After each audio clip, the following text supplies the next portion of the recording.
નમસ્કાર મિત્રો અત્યારના સૌથી મોટા અને અગત્યના સમાચારમાં વાત કરીશું। અજાણ્યા વાહનની ટક્કરે ભાજપ નેતાનું મોત થયું છે। ભાવનગર રાજકોટ હાઈવે પર અજાણ્યા વાહનની ટક્કરથી ભાજપ નેતા મૂળજી મિયાણીનું મોત નીપજ્યું છે। સમગ્ર મામલે પોલીસે તપાસ હાથ ધરી છે। મૃતદેહને પોસ્ટમોર્ટમ માટે મોકલી આપવામાં આવ્યો છે। ખાસ કે મૃતક મૂળજી મિયાણી કિસાન મોરચાના સભ્ય તેમજ ભાવનગર જિલ્લા પંચાયતમાં કારોબારી ચેરમેન રહી ચૂક્યા છે। હાલમાં તેમની પત્ની જિલ્લા પંચાયતના મહિલા પ્રમુખની જવાબદારી સંભાળી રહ્યા છે। મિત્રો અન્ય મહત્વના સમાચારની વાત કરીએ તો રાજકોટમાં દર વર્ષે યોજાતા લોકમેળાને લઈને મોટા સમાચાર સામે આવ્યા। રાજકોટમાં દર વર્ષે યોજાતા લોકમેળાને લઈને સમાચાર આવ્યા છે।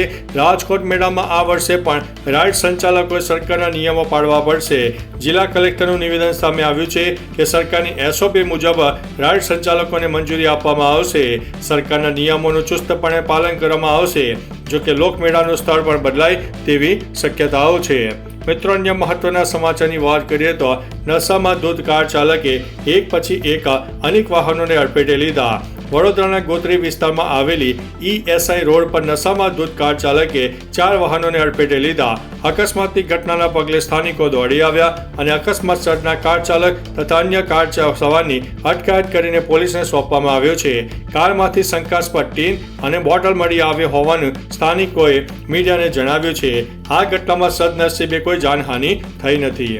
મિત્રો અન્ય મહત્વના સમાચારની વાત કરીએ તો સુરક્ષા દળોને મોટી સફળતા મળી છે। પાકિસ્તાન સાથે તણાવ વચ્ચે જમ્મુ કાશ્મીરના શોપિયામાં સુરક્ષા દળોને મોટી સફળતા મળી છે। અહીં 2 આતંકવાદીઓએ આત્મસમર્પણ કર્યું છે। આત્મસમર્પણ કરનારા આતંકવાદીઓ પાસેથી મોટી માત્રામાં હથિયારો મળી આવ્યા છે। માહિતી અનુસાર સુરક્ષા દળોએ આતંકવાદીઓને ઘેરી લીધા હતા। ત્યારબાદ 2 આતંકવાદીઓએ આત્મસમર્પણ કર્યું છે। મિત્રો અન્ય મહત્વના સમાચારની વાત કરીએ તો POK ભારતનો અંગ છે અને આતંકવાદીઓનો ખાત્મો હવે નક્કી છે। રક્ષામંત્રી રાજનાથસિંહે ફરી એકવાર પાકિસ્તાન ઉપર પ્રહાર કર્યા છે। તેમણે કહ્યું છે કે આતંકવાદમાં સામેલ લોકોએ ભારે કિંમત ચૂકવવી પડશે। POK લોકો આપણા પોતાના છે। તે દિવસ દૂર નથી જ્યારે POK પોતાની જાતે પાછું આવશે। એક દિવસ POK કહેશે કે હું ભારતનું છું। રાજનાથસિંહે વધુમાં કહ્યું છે કે હવે પાકિસ્તાન સાથે ફક્ત POK ઉપર જ વાતચીત થશે। મિત્રો અન્ય મહત્વના સમાચારની વાત કરીએ તો અમેરિકામાં ડિંગુચા પરિવારના મોતના અપરાધીઓને મળી છે સજા।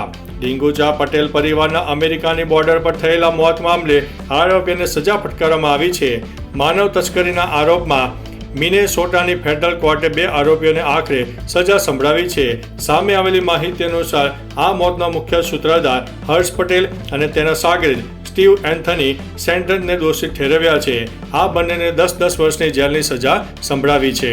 મિત્રો અન્ય મહત્વના સમાચારની વાત કરીએ તો વિકાસ પાણી થયો। અમદાવાદના હવામાનમાં અચાનક પલટો આવ્યા બાદ સાંજે શહેરમાં ઠેર જગ્યાએ વરસાદ પડ્યો। વરસાદના કારણે નિકોલ વિસ્તારમાં વરસાદી પાણી ઢીચણસમાં ભરાઈ ગયા, જેના કારણે વાહન ચાલકો અને સ્થાનિકોને ભારે હાલાકી ભોગવવાનો વારો આવ્યો।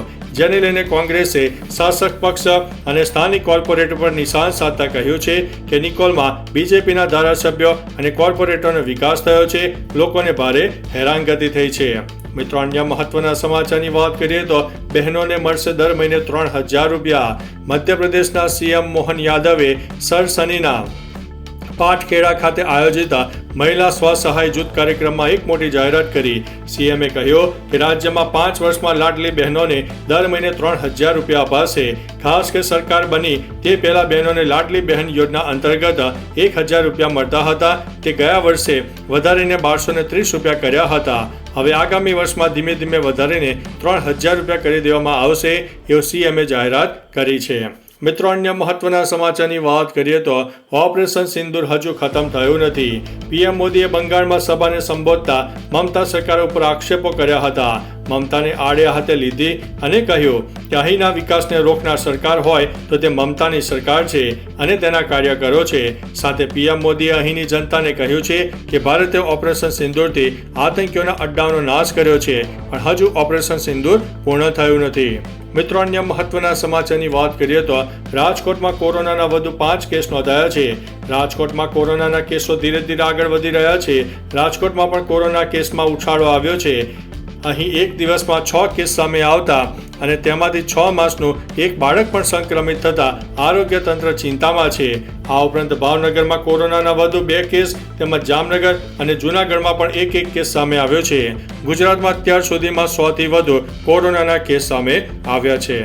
મિત્રો, અન્ય મહત્વના સમાચારની વાત કરીએ તો ગોપાલ ઇટાલિયા 31 મે ઉમેદવારી નોંધાવશે. ગુજરાતમાં હાલ 2 બેઠકની પેટા ચૂંટણી માટે તૈયારી ચાલી રહી છે. આ વચ્ચે આપના વિસાવદર, ભેસાણ, જૂનાગઢ ગ્રામ્ય વિધાનસભાના ઉમેદવાર ગોપાલ ઇટાલિયા 31 મેના રોજ ઉમેદવારી નોંધાવશે. દરમિયાન આપના રાષ્ટ્રીય અને પ્રદેશ નેતાઓ પણ ઉપસ્થિત રહેશે. આ માટે જન આશીર્વાદ યાત્રામાં આશીર્વાદ આપવા ગોપાલ ઇટાલિયાએ ગુજરાતની જનતાને જાહેર આમંત્રણ આપ્યું છે. તેનો એક વિડીયો પણ સામે આવ્યો છે. મિત્રો, અન્ય મહત્વના સમાચારની વાત કરીએ તો યુકેમાં વિઝા નિયમો બદલાતા ગુજરાતીઓમાં ગભરાહટ. બ્રિટને કાયદેસર ઇમિગ્રેશનના નિયમોમાં ફેરફાર કર્યા છે. આ નિયમ હેઠળ હવે સ્કિલ્ડ વિઝા ફક્ત ડિગ્રી ધરાવતા લોકોને જ મળશે. ઉપરાંત ગ્રેજ્યુએશન વિઝાનો સમયગાળો કે જે ગ્રેજ્યુએશન પછી બ્રિટનમાં કામ કરવા માટે વિદ્યાર્થીઓને આપવામાં આવતો હતો તે હવે 2 વર્ષથી ઘટાડીને 18 મહિના કરવામાં આવશે. સરકારે આ ઇમિગ્રેશન સુવિધાઓની જાહેરાત કર્યા બાદ ઘણા વિદેશી વિદ્યાર્થીઓના સપના ચકનાચૂર થઈ ગયા છે. મિત્રો, અન્ય મહત્વના સમાચારની વાત કરીએ તો વિશ્વામિત્રી પ્રોજેક્ટનું કામ 10% બાકી હોવાનો દાવો. વિશ્વામિત્રી પ્રોજેક્ટનું કામ 10% બાકી હોવાનો દાવો વડોદરા કોર્પોરેશને કર્યો છે. સિંચાઈ વિભાગ દ્વારા જે 25 કિલોમીટરમાં કામગીરી કરવાની હતી તે પૈકી 90% કામગીરી પૂર્ણ કરી દેવામાં આવી હોવાનો દાવો કરવામાં આવ્યો છે. રાજ્ય સરકાર દ્વારા વિશ્વામિત્રી પ્રોજેક્ટ હાથ ધરવા પ્રથમ ફેઝ માટે ₹1200 કરોડ મંજૂર કરવામાં આવ્યા છે. આ પ્રોજેક્ટ 100 દિવસમાં પૂરો કરવાનો લક્ષ્યાંક છે. મિત્રો, અન્ય મહત્વના સમાચારની વાત કરીએ તો અરિજીત લંડન સ્ટેડિયમમાં પરફોર્મ કરનાર પ્રથમ ભારતીય ગાયક બનશે. ભારતીય સંગીત ઉદ્યોગના સુપરસ્ટાર અરિજીત સિંહ ફરી ઇતિહાસ રચવા માટે તૈયાર છે.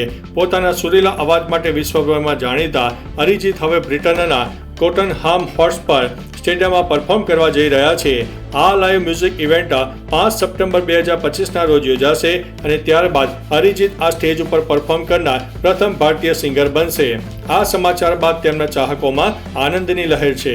મિત્રો, અન્ય મહત્વના સમાચારની વાત કરીએ તો ભાડે રહેતી મહિલાનું ફેક ઇન્સ્ટા આઈડી બનાવીને કર્યું છે નવું કૃત્ય.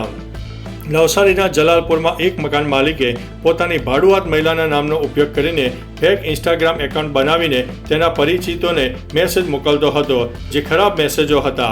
જો કે આ અંગે સાયબર ક્રાઇમ શાખામાં ફરિયાદ નોંધાવતા શોધખોળમાં સામે આવ્યો કે આ એકાઉન્ટ દીક્ષિત અલ્પેશ પટેલ ચલાવી રહ્યો છે. પોલીસે પૂછપરછ દરમિયાન આરોપીએ પોતાનું ગુનાહિત કૃત્ય સ્વીકારી લીધું છે. મિત્રો, અન્ય મહત્વના સમાચારની વાત કરીએ તો માર્કશીટ લેવા ગયેલી વિદ્યાર્થીની સાથે શિક્ષકે ગંદી હરકત કરી. યુપીના મુઝફ્ફરજોરની એક શાળાના શિક્ષકે ધોરણ 9માં ભણતી સગીર વિદ્યાર્થી સાથે છેડતી અને અભદ્ર વર્તન કર્યું. એટલું જ નહીં, તેણે કોઈને કહેશે તો મારી નાખવાની ધમકી પણ આપી. આ મામલે 2 સમુદાય સાથે સંકળાયેલો હોવાથી છોકરીના પરિવાર અને ભાજપના કાર્યકરોએ શાળામાં હોબાળો મચાવ્યો. ત્યારબાદ પોલીસે તાત્કાલિક કાર્યવાહી કરી અને આરોપી શિક્ષકને કસ્ટડીમાં લીધો અને શાળાને સીલ કરી દીધી છે.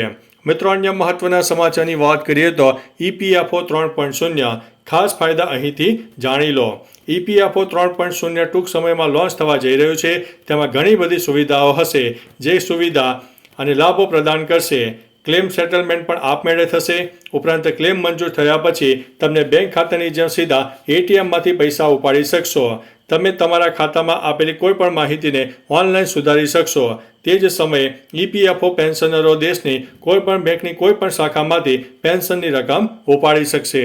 મિત્રો, અન્ય મહત્વના સમાચારની વાત કરીએ તો પાકિસ્તાનના પીએમની ફરીથી આવી ઈચ્છા થઈ છે. પાકિસ્તાનના પીએમ શાહબાઝ શરીફે એકવાર સપ્તાહમાં બીજી વાર ભારત સાથે વાતચીત કરવાની ઈચ્છા વ્યક્ત કરી. અઝરબૈજાન લાચીનમાં તેમણે કહ્યું કે બંને દેશોએ સાથે મળીને કાશ્મીર, પાણી અને આતંકવાદ જેવા મુદ્દાઓને ઉકેલ લાવવો જોઈએ.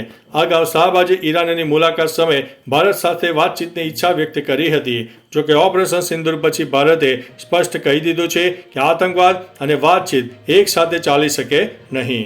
તો ચાલો મિત્રો, ફરીથી દેશ અને દુનિયાના સુપરફાસ્ટ સમાચાર લઈને મળતા રહીશું. ત્યાં સુધી અમને રજા આપશો. નમસ્તે.